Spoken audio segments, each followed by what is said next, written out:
Welcome to the Land Investing Business Secret Podcast, where each short episode we talk about the strategies, experiences, and the tools to help you launch, grow, and scale your land business. Learn how to find freedom within your own business, find out ways to build consistency in your processes, and hear how other everyday land investors are winning so you can get to the next step closer to building your dream life through your land business. And I'm your host of the Land Investing Business Secrets Podcast by Pebble, Jesse Kwong. Hey, how's it going? It's Jesse here from the Land Investing Business Secrets Podcast. I've got a past guest. I've been actually thinking about where is he? I saw him not too long ago in person, and it's my good old friend, Clint Turner. You might know of him if you've been in the land space for a while. If you haven't, well, you need to stick around to listen to what Clint has to say. Clint is someone who likes to spend a lot of time thinking through being creative. And I don't know, I guess he doesn't really systemize things, but he really it has a knack for being able to put things together. And I think he's done it here again. And it's really, I don't want to say it's a new strategy or anything like that, but I feel like it's a big new tool that he's focused on in his arsenal of tools when it comes to land investing. I hope that's true anyways. I finished the recording with him, and I'm so excited for him to talk about what he's been up to this last little while and his new strategy when it comes to land. Dare I even say a blue ocean opportunity here. So anyways, you want to pay attention. It's a great episode here with Clint Turner. Anyways, enjoy. Cheers. All right, how's it going, everybody? We've got Clint Turner. Clint, I'm not super in the community all the time, but I could have sworn I haven't heard or seen of you. I mean, I did see you not too long ago in person in Colorado, but dude, what have you been up to? To say the least. What haven't you been doing? First off, thank you for having me on your show, Jesse. I appreciate it. Yeah, man, just been laying low, I guess is the right way to say it. We had our first baby like almost a year ago now, so Oh that's wow. that's a that's a whole phase of your life. And Yeah. so it Congrats. was yeah, thank you. I appreciate it. Thank you. It was a really good time to kind of just rest a little bit and kind of like reflect on what we've done and what we've been doing and what's going on in the business right now. And yeah, man, we've just kind of been on the social media and education front's been very quiet, and we've just been behind the scenes, like just doing deals, like our bread and butter, our favorite thing.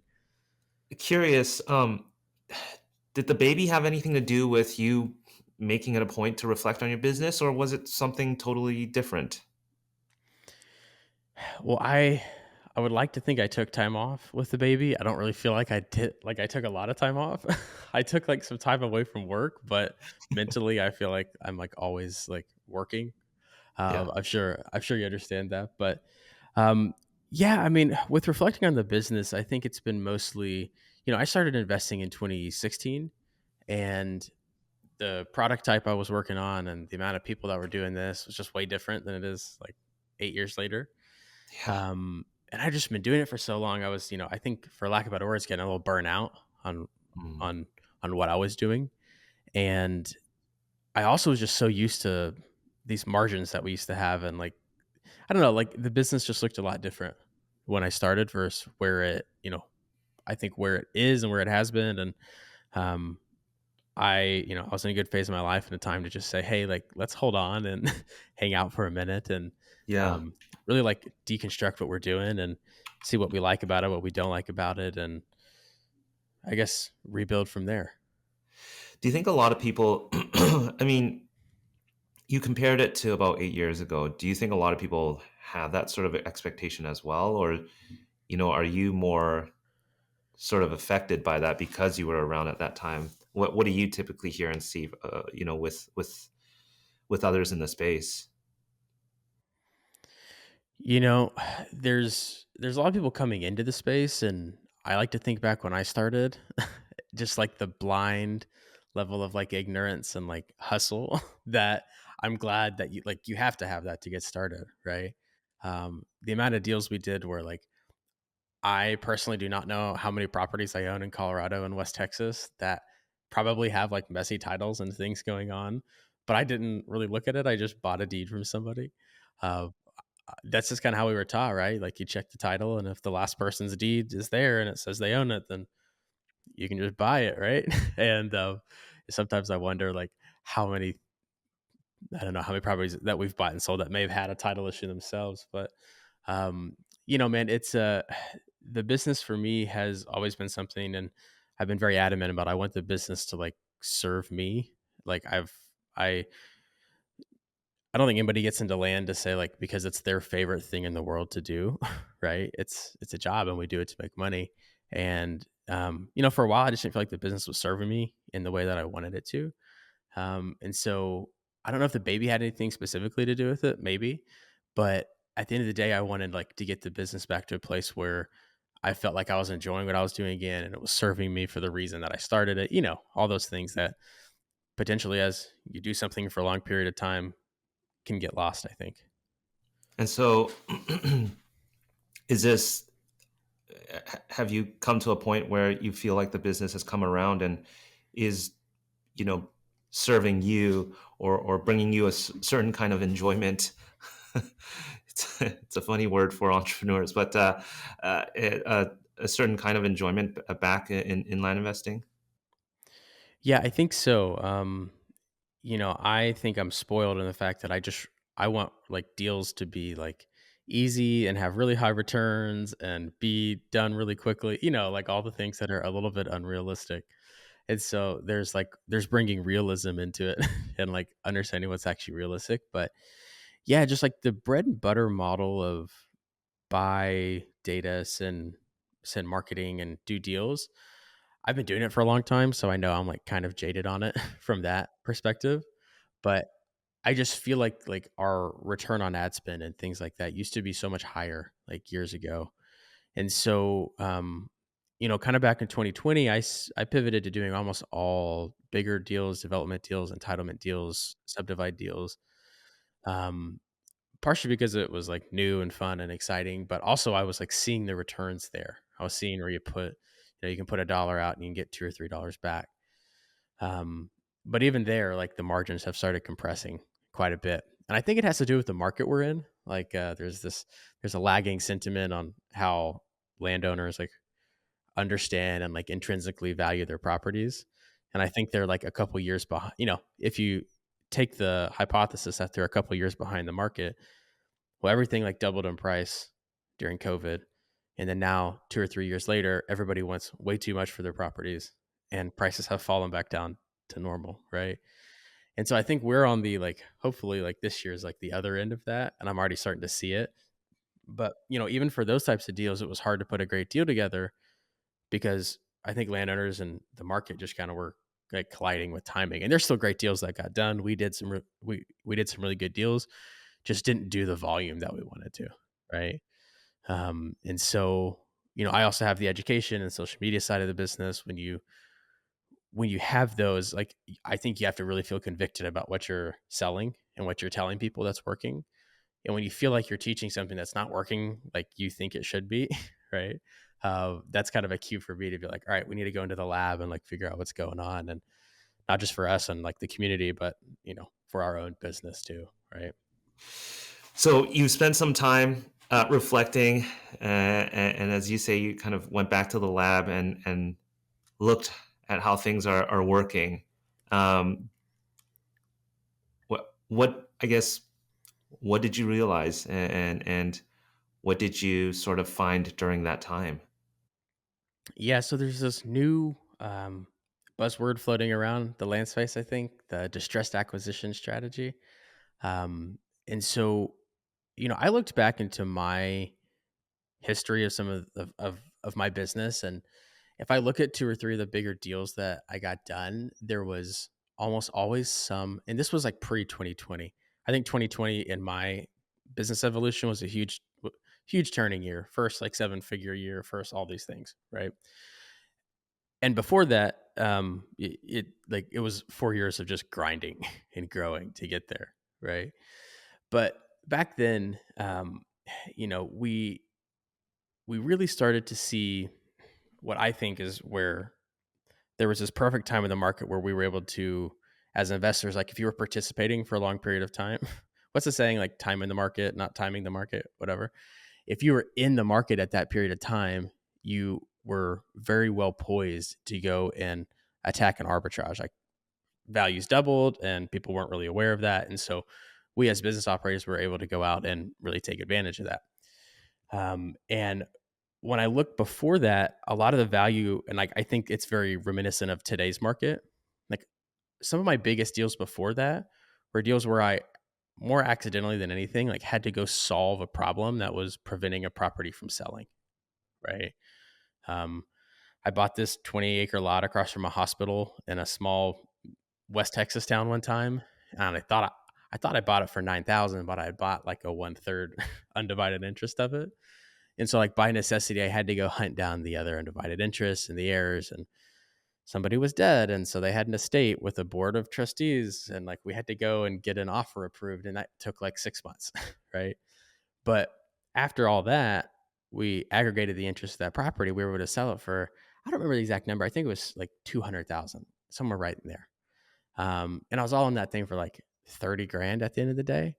And I look back, I'm like, oh, that was a really cool deal. I didn't think a lot of it at the time. I thought we were just kind of like fixing what came up, right? We've had some properties in Colorado where we've worked through some like some airship issues, and the same in Texas. And I look back on those and I'm like, man, our returns were drastically higher on these deals compared to like your average deal.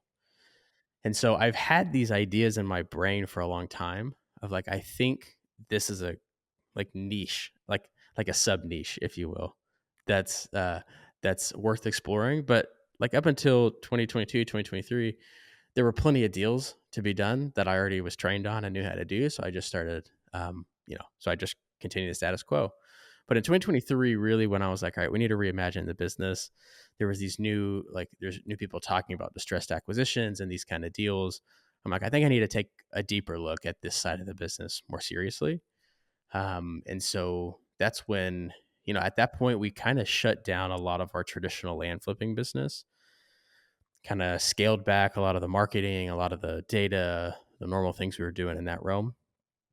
And I don't know if you've heard this, but I've heard this a lot in the space. We cut our team back pretty drastically, really kept our high performers on.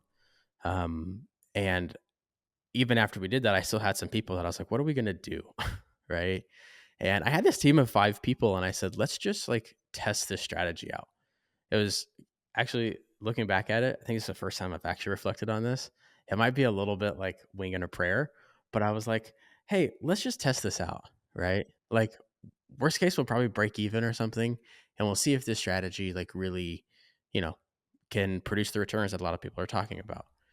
And so I had a team of 5 of various like salespeople and data people and management partner type people who kind of just put their back into doing distressed acquisition, messy title. There's a lot of different words for it, but like encumbered properties that have an issue that's preventing a traditional sale. Um, and so we've spent the last like almost year and a half just like banging our heads against the wall doing this, uh, figuring out things that work and don't work. But at the end of the day, I'm really excited about it. Mostly just because it makes me feel like I felt in 2017, like when I was like really getting my feet going. I was like, wow, holy cow, I can put a couple thousand into marketing and I can get all these returns. And, that was brand new for me at the time. And I'd always kind of built my investment thesis on like, I want to double my money. Right. And I just have thought it's very challenging to be doubling your money with all the other strategies that I was currently doing. And then I finally am back to the point now where I feel like we're, putting a dollar out and probably better than doubling our money, getting multiples on our returns. It's a different strategy. It's a different business. Um, but to me, like I'm really excited about the returns that it's produced for us and how it kind of can fit into the land business as a whole. When you talk about a property that is, essentially it's a messy property you have to deal with. Like I like to think of it Um, as encumbered. It's like there's some encumbrance. There's something that's encumbering the property that's preventing it from just calling the realtor and getting the thing sold, right? And so when you're coming up with a strategy for that, did you find that there's a common thread between all of these that you're able to build a strategy around that? I mean, to me, when I hear there's some sort of encumbrance on the property, these things can range in such a uh, in so many different ways. I mean, I'm fine. I'm. My assumption here is you found a sort of, or have found a common theme, or have sort of systemized this. Is that right? Then. That's you can't systemize the whole niche, right? That would be impossible. I think it would be like all the AI people are talking about AGI, like when everything's automating itself and building itself. I think that'd be like AGI because there's just so many little sub niches of this. You can talk about tax foreclosures. You can talk about mortgage foreclosures. You can talk about bankruptcy, forced foreclosures and sales. You can talk about airship issues. You can talk about physical encumbrances like landlocked easements, things of those effect. There's so many little niches you could go down. I think that I mean, there's just like a massive swath of opportunity. And then you can take all of that and you can like double it because it all exists in the commercial real estate world as well. And so there's just so many, I would say dozens, if not hundreds of little sub niches, I would think, of distressed property. And so to answer your question, we have focused in on a couple areas. But when you talk about distressed as a whole, like what I found is that you see something new almost every day, right? Like I was talking with Logan Fulmer, who's been doing this for a really long time, and we both were talking about how it's like it's almost like you see something that you haven't seen before in half the deals, right? Or there's something where there's not an exact blueprint on what to do, and so you just have to figure it out. And we've done 30 or 40 of these deals now with another about handful like that in the pipeline. And which I guess my little plug here is like we started a podcast where we're just talking about all these deals. And so you can check that out. But um, we just are like, there's so many weird stories and little like nook and cranny things that are allowing us to get deals done that, we're learning something new every day. But to answer your question, it's like, yeah, there's a couple flags or markers that we have found so far that like if we continue to pursue, we can like generate a consistent amount of revenue, right? Generate a consistent amount of business. And I'm sure you want to talk about those, so we can Yeah, dive into let's those. do that. What Yeah, are those flags? What are those specific areas that you're sort of focused on? yeah. So I think there's how I see it right now is as a two pronged approach. There is deals that you go and find, right? So it's like the data's out there. You need to go put the data together, find the flags that say this might be a deal, and then call those people and try and work a deal, right? You can call that outbound or cold calling or whatever you want, but that's one way. And then the other way is put together an ad campaign. We've tested Facebook and Google heads up against each other, and Google's outperforms pretty well. And so you can just go market directly and try and find those deals. And so I think it's a two prong approach that works well. Kind of the same thing in land, right? You can you have big deals and subdivide opportunities, and you have deals in your like everybody's got deals in their Pebble CRM that probably if they called them just at the right time today on January 7th, that they would probably be able to put a deal together. If you don't have a ton of inbound mail, like leads from inbound mail, that's what I always did with my team was we go back internal and we prospect deals in our system, right? So when I think about distress acquisitions, I kind of see it similarly. I see that there's opportunities where it just takes brute force time and effort to say there's probably a deal there because there's a foreclosure or the person on title's dead or something to that effect. And so those are outbound. Those are things we can do where we can call and try and put deals together. Those take no money or, very minimal money to like maybe a couple of subscriptions and a phone, but like very minimal money to do those types of deals. And then on the other side is just PPC where you can shove a bunch of money into the machine and it'll feed you leads. And the problem over there is like sifting through which ones are like real deals or not. Right. Hmm. With the marketing messaging that you're putting out there, what are you putting out there then? Specifically, you said Google outperformed. What is that kind of messaging you're putting out there that people are actually responding? Yeah.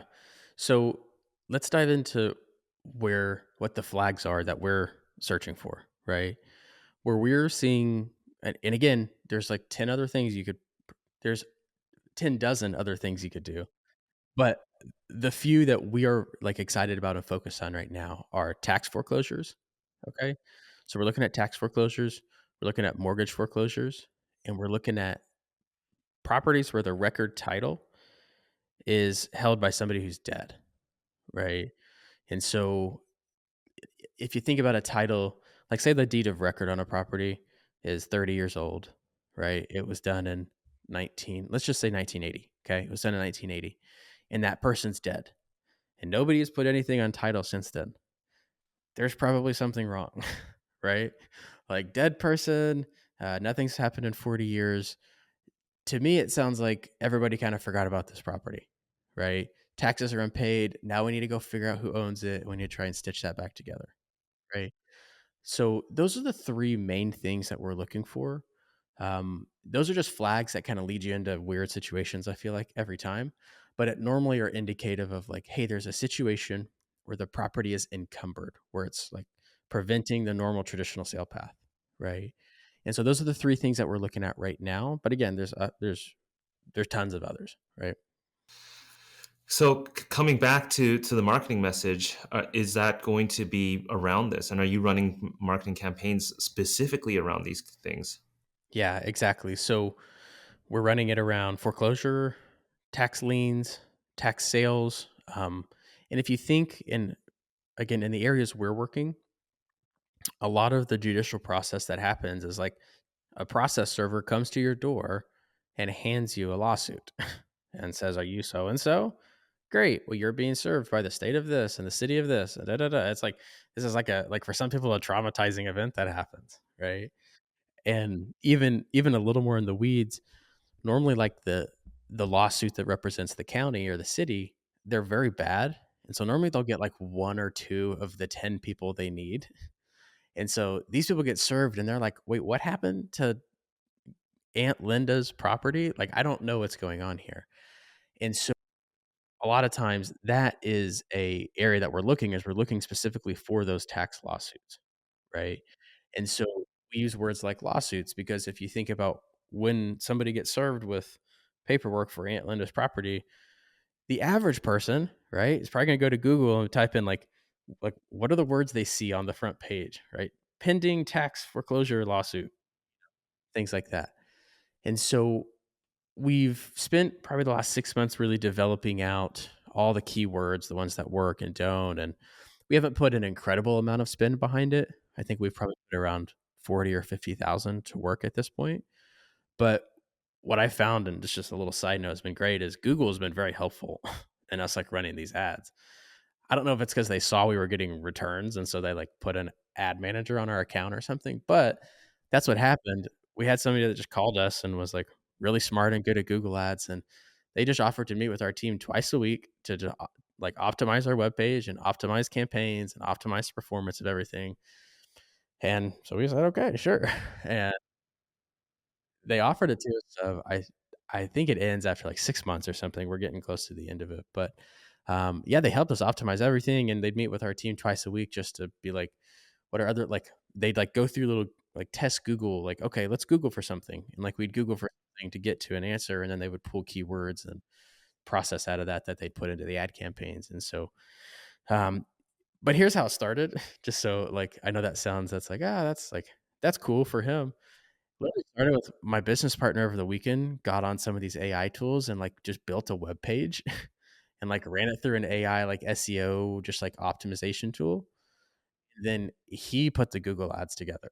That's that's how we started with, like, 30 or like 30 or 40 different words it was hitting. And I think we started at 1 or 2,000 a month or something like that, so, broken down by day. And we had it, I mean, this doesn't happen for everybody, but we spent, like, $800 and we got a pretty good deal. And we're like, "Whoa, hold on. Okay, let's see what's going on." And so that's how we really said, "Okay, let's focus on that side of things." And so that one is a mixed bucket of, you get a lot of very interesting stories from that side of it, because, we're not filtering for lawsuits, foreclosures, things like that. It's just somebody who's in a situation. But we felt like maybe 1 out of 5 calls actually meet the buy box, like meet the acquisition criteria, and sometimes it doesn't meet our normal acquisition criteria, but I think 2 or 3 times now we've been like, "I think we can figure that out."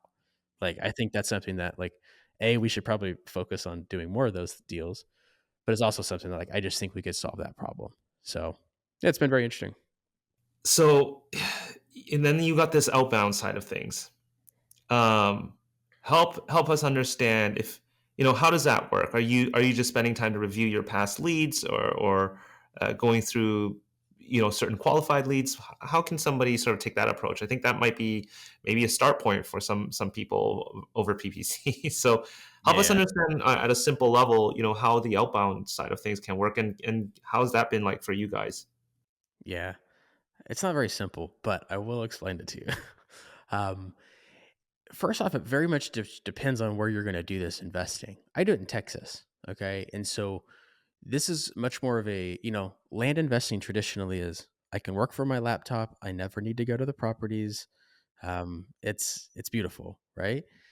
This is like I live in Texas, and so I learned how it works in Texas, and I found where the opportunities were in Texas. And Texas is one of like 9 states that have similar laws and judicial and non-judicial processes to remove some encumbrances from properties, right? And so you can do this in other states like North Carolina, South Carolina, Georgia. There's a few other that I don't know all off the top of my head, but there's a but they all have their own unique. Like you can't take exactly what I do and do it there, right? But you could take like the framework of what I do, and you can fill in the nuance of how does it work in this state, right? How do I actually, solve that one problem in this state? This is the idea as like some sort of affidavit or some sort of like non-judicial probate process, but what is the actual thing in your location? Sorry, what was your question? I don't know how I got on that topic.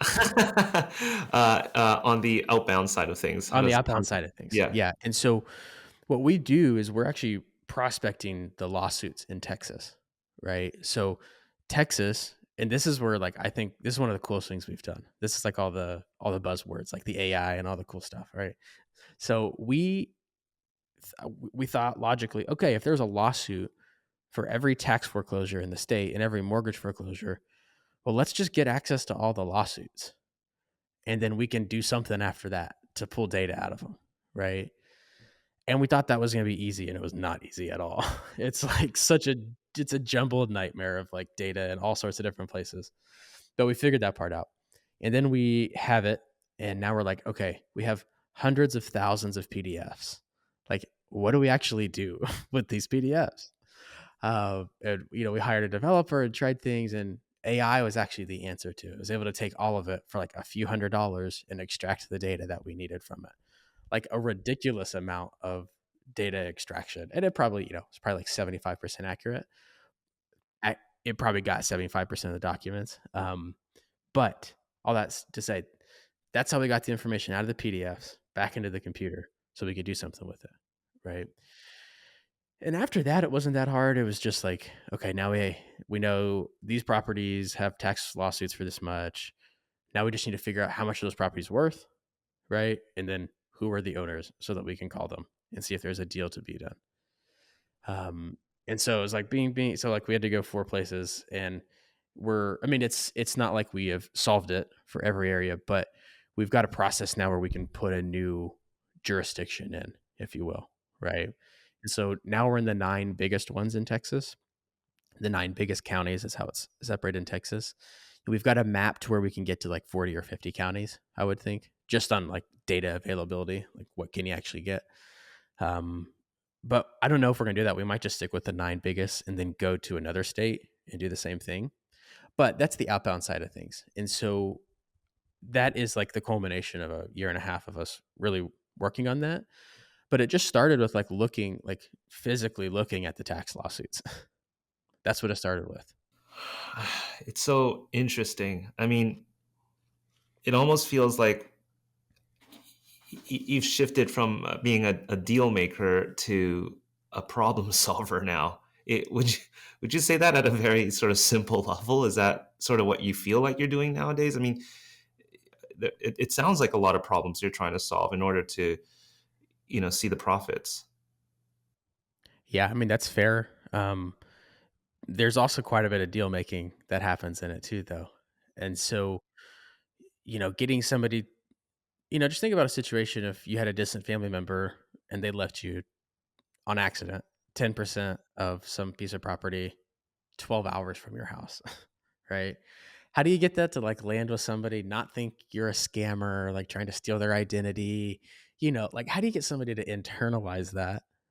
Well, it's like a sales process at first. It's like you need to get them to understand and identify and just how you take somebody through a normal sales process.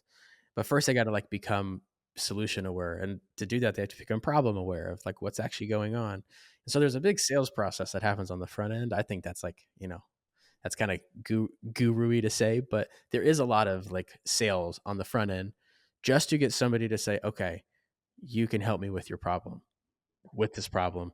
And what I will say is the inbound deals from PPC are fantastic because they've gone through that like becoming problem aware phase themselves. So I found if you reach somebody in the early stages of a tax lawsuit, they don't want it and generally, unless they're super distressed, if they're the average person, they're like, I got a lawsuit. What you're saying sounds great, but I probably should talk to my attorney, or something that like I have a lawsuit in my hands. It says I have to go to court in 14 days. Like I don't want to do that. So those people become problem aware through that process of getting served and learning about the problem. And so it's nice when you get a really good lead in through PPC. If you're going outbound for them, it just depends on where they are, like in the process, on how where they are yet. But yeah, there are a lot of problems. But here's the deal: the problems are easy. Like you just got to get them to buy in.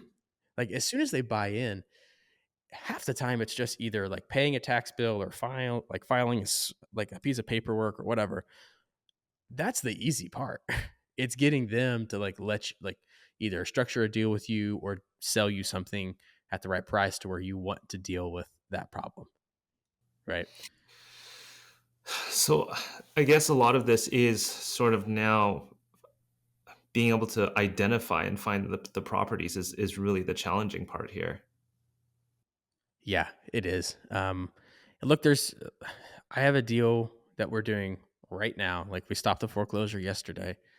And this guy on my team came to me and I was like, oh, where did this deal come from? Was it PPC or was it one of these two outbound funnels we do? And he said, no, he's like, I was through those leads for the day. So I was scrolling on foreclosure.com.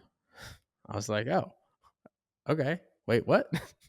And he's like, yeah, I was scrolling on there and I saw this property was going to go to sale on Tuesday. So I just skip traced them and called them and yeah, they need some help. I was like, whoa. Okay. So like there's a lot of ways to do this, right? There's a lot of different ways. And for me, one of the biggest deals I've done so far this through this strategy was from that. All right, you've got deals coming in, things are getting messy. You need a way to cohesively move together when it comes to your team or your partner, or maybe even just yourself to stay on top of things. Things like your leads, things like your property data, things like communication, things like voice recordings and summaries, and then documents and files. This is what we've done and spent the last few years building here at Pebble, which is our platform to help you streamline your land investing deals and get deals done faster. I'm not going to get into it too much here. You've probably heard me talk about it before. I am one of the co-founders here at Pebble. If you're interested in learning more about Pebble, head over to pebblerei.com and really get an understanding of how we're sort of consolidating a very fragmented business. Um, um, I would say operation. You've got things living everywhere, slowing you down, slugging you down, and making you move at slug speed. So that's our whole goal here. How do we simplify land investing and keep it all in one place so you can move a lot quicker? Again, if you want to chat with us, head over to pebblerei.com. Anyways, enjoy the rest of this episode here with Clint Turner. I was going to say, if you don't mind walking us through what was that whole process like? So this deal I found late in the process, right? It was listed on a public auction website. It was like there's a law firm in Texas. lgbs.com. They have a tax sale button, and it just has all the tax sales for like probably half the big counties in Texas. And I mean, it wasn't on Zillow, it wasn't on like any of the big places, but it was on their website. Also, it was on their website for years, if that's worth anything. But it was on their website for like 2 or 3 years. And so, as we were getting started with the strategy, learning all the little like different intricacies of it, I was like, I was literally scrolling through the website. I was looking for deals. And with this strategy, there are unlimited, like, obviously there's some limit, but I don't think we'll find it of deals where you can make 5K or 10K or 15K. It's like they all take the same brain damage that a deal that makes $500,000 or $600,000 does, or $50,000 or $60,000. But so in general, I was just like haphazardly scrolling, looking for properties with high market values, because that's generally where you're going to make money, right? And I found this infill piece of land in Dallas, and it was in this industrial development. There's like Amazon warehouses all around it. It's just sitting on this website. I'm like, what is going on with this? And so we start building out the family tree, and I realize the person who's of record, she's dead. And so we start calling. We start calling around to first level, second level. There's people that we're trying to find, and we find out that she died with no kids, no spouses, no will, no estate, like just completely alone, right? Kind of sad to think about. But if we get past that, she died and she lived on this 6-acre property in the middle of this industrial district. And in the 80s, this district turned from residential to industrial. But she was just a holdout, I guess. She just lived in the property. So there's like there's like warehouses and plants all around her. And she just lives in this 6 acres, like in the middle of it. And so, anyway, she passed and she didn't pay her taxes. She passed like 8 years ago, and then she didn't pay her taxes for like a decade before that.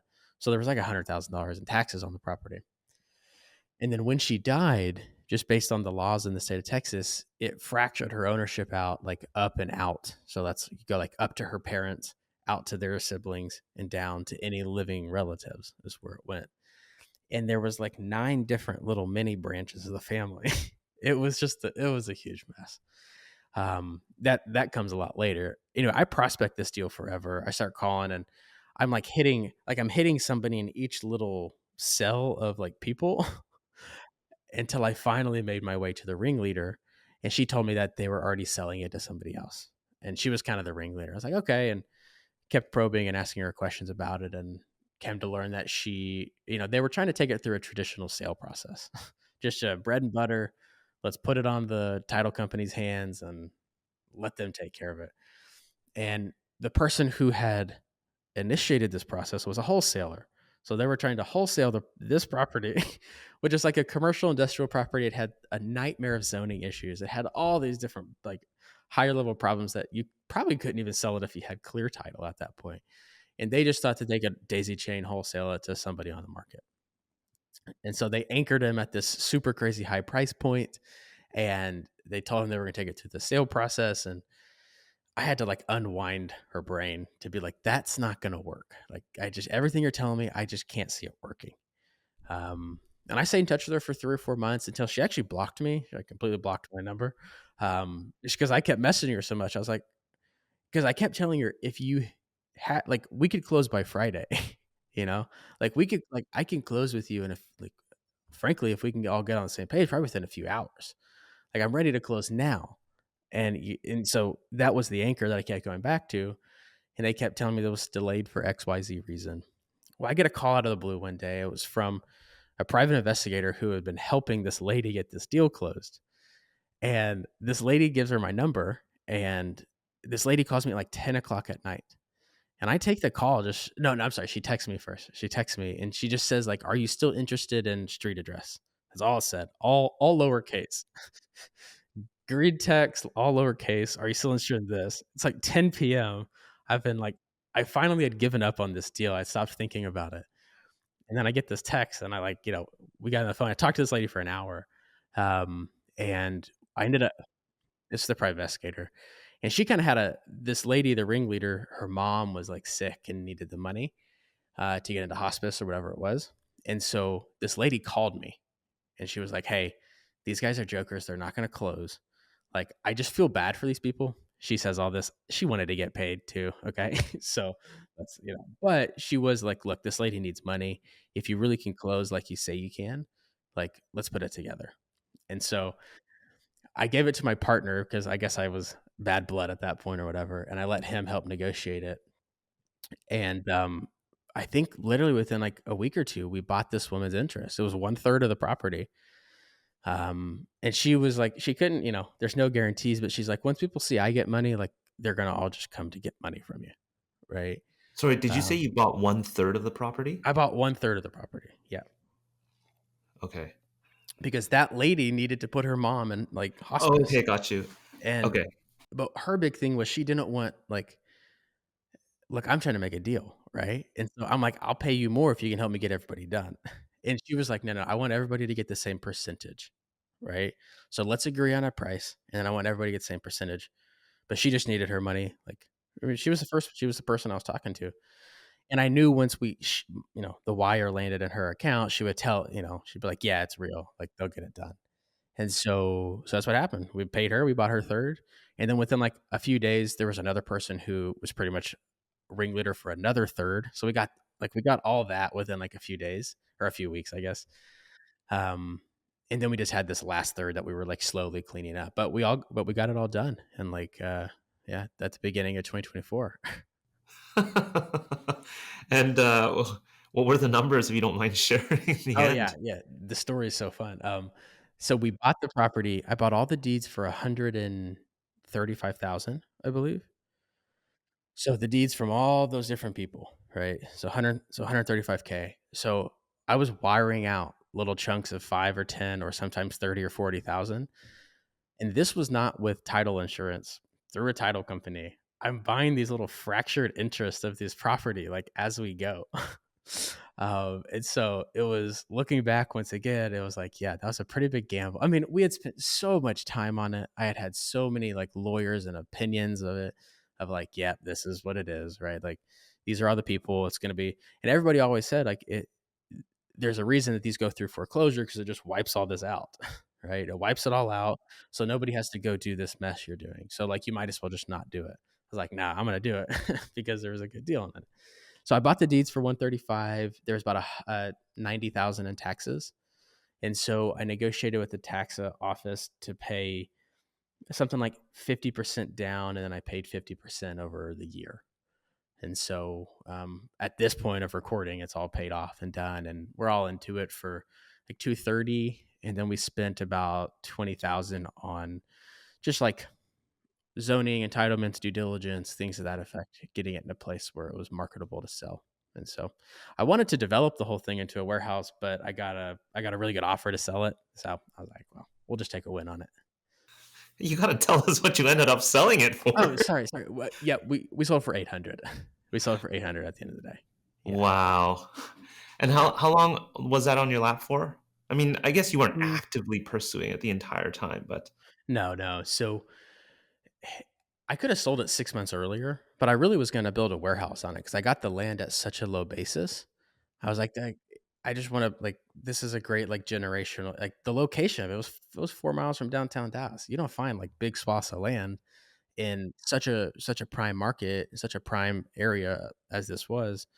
I figured I'd develop on it, but the more we got into it, it just had a lot of like challenges, like things that were going to make it more expensive to develop. And for somebody like myself, I'm a novice developer. Like, I don't build buildings. I most of the time like clear properties and cut driveways and occasionally pay a water or power company to do some infrastructure, but I'm not a developer, right? And so we spent 6 months like submitting applications, like, this is what we want to build, and they're like, no, you can't build it. And I was like, oh, that sucks. And then we'd go back and we'd go through this like ring around the rosy, and the property had like, it was zoned three different things, which is like wild, over 6 acres. And so they wanted us to rezone it, which was going to take 9 months. And then they wanted us to get a special use permit, which was going to take 6 months. And so I was like, it was going to be another year and a half until we did anything with it. Um, which again, I was fine with. Like, our basis was low enough where we could just sit on it. Um, I was pretty sure I'd never confirmed this, but I was almost positive I could go to the bank and get a line of credit against it. Once we had finished the title, and you don't want to take something with a super messy title and like clean it up, and then day two go and ask somebody for money against it. They're gonna look at it and be like, "Man, all this stuff just happened." And so we had a professional attorney do all the paperwork, get it filed, and they typically like it's nice to let it season for a little bit, right? To like so nobody challenges it, all that kind of stuff. So we were kind of sitting on it and exploring the development for a period of time. Um, and I decided we just would list it why we were doing that. And after doing that, we had a like an owner user, somebody who wanted to build a trailer parking and repair shop in that area. And so it's a great deal for them because they were getting it like 800 for that area was a good deal. I probably could have held out and got more, but they knew all the problems with it. And there's like I've made it pretty simple. There's a lot of little issues with that property that needed to get taken care of. And so for me, it was just going to sit for a long time. Um, and I probably could have made double in like 2 years if I developed it, probably more than that. But it was just going to be so long. And I also needed another 1.5 million to get the job done. So I would have had to go raise money and take loans out and all that kind of stuff. And it just wasn't core business. I figured I could take the money and just do more core business and make more over that same time frame. Clint, that was a fun ride with you there. I'm assuming that's what your podcast is about. Tell us a little bit about your podcast that you're. I don't know if you want. I think you mentioned it a little bit earlier on. Yeah. Yeah, sure. What is it, and what is it? How can people find it? And is it stories like this that you're going to entertain us with? Yeah, no, that's actually all it is. So it's called A Messy Million. It's A Messy Million. You can search it on all the platforms. You'll find it. And we've only got 3 or 4 episodes out as I'm recording this with you, but it's basically just yeah going through deals. And like that was a great deal because it had a really good story and it had a like massive win at the end of it, right? Um, not all of them are that big, but we're going through all of them, and like some of the best stories have been from the smaller deals. So yeah, that's what we're doing. I've always wanted to do a podcast, and I just never really knew what I wanted to do. And so when we started getting all these great stories from these deals, we said, hey, let's just talk about the deals. Yeah, yeah. Well, I'm so. It's refreshing to hear how rejuvenated you are with your land business. You're finding things that I guess, for lack of better words, keep your interest and keep you. There's new challenges that you're working through, and I'm sure people that are listening right now, are probably wondering, Clint, how can I learn a little bit more? How can I get in touch with you? How can I learn some of this as well and some of your experience? What's the best way for people to get in touch with you and basically discover more about this? Yeah, depending on when you listen to this, if it's like early 2025, you can just go to our website, learn.land. And we've got like some free materials. On January 23rd, we're going to be doing like a live masterclass on this stuff. And if you've ever been to one of my masterclasses, like I know there's a lot of guru stuff out there. I only do these like once a year typically because for me, I put a ton of work into it. And so we're just going to like try and share everything that we know, um, down to the point. And really, what I want people to take away is like, how can I just do these deals like that? Like at the end of the day, you're like, how can I find the deals and do the deals, right? And so we're gonna spend 2 hours breaking that down, and then later this year, we're gonna be working with some people closer to do some of these deals. Because what I found is my team that I've put together, we're topping out at like 5, 6, 7, 8 deals, something like that a month. Okay. Depending on the complexity. This isn't a strategy that's going to scale to the moon, but it absolutely is a great place to put money into. Right. And I think for everybody, like I said earlier, there's subdivide deals and there's flip deals. Right. I like this strategy better than flip deals, but it serves the same purpose. It's that I can do 3, 4, 5 deals a month. I can pay the bills, keep the lights on, take consistent distributions from the business while I'm working on either maybe a really big messy title deal, or maybe you're working on a subdivision or something like that. There's like the quick money and then the long-term money in the business. I think this is a really good strategy for the quick money. And it's what we're using exclusively. So I'm just going to show people how we're doing it. And we're going to do our best to create a community so that, if I'm going to be a little selfish, so that I can deploy more capital into these kind of deals this year more efficiently. So you can just check it out on our website, learn.land, and you can get all the emails and stuff there. All right. Well, Clint, I'm going to make sure I include that in the show notes. If you haven't been to one of Clint's trainings or his lives, I've seen them before. I know he goes in depth with his stuff, I really don't need to say too much about Clint. I mean, you're known in the space with what you do, so we appreciate that very much.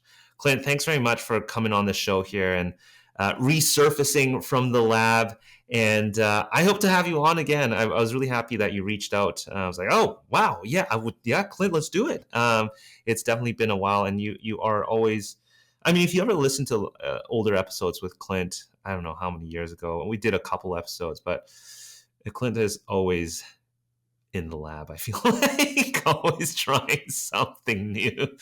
So anyways, once again, we'll include that in the show notes. Clint, thank you so much for coming on and sharing some of your, I mean, just being open and sharing all of what's going on in the last little while. Once again, congratulations on your baby. And again, I hope to have you on again. Yes, thanks so much. I really appreciate it. Cheers. Before you stop this episode or hit the next episode, I want to personally thank you for listening to this episode of the Land Investing Business Secrets podcast by Pebble. If you found this helpful, we'd greatly appreciate any awesome reviews and ratings on whichever platform you are listening to this on. And if you have 2 minutes and wanted to step it up even more and help others, feel free to share this in other Facebook groups or pages or any communities, giving others a heads up of the Land Investing Business Secrets podcast or the specific episode that may help them on their land investing journey. Once again, thanks so much for listening, and catch you on our next episode.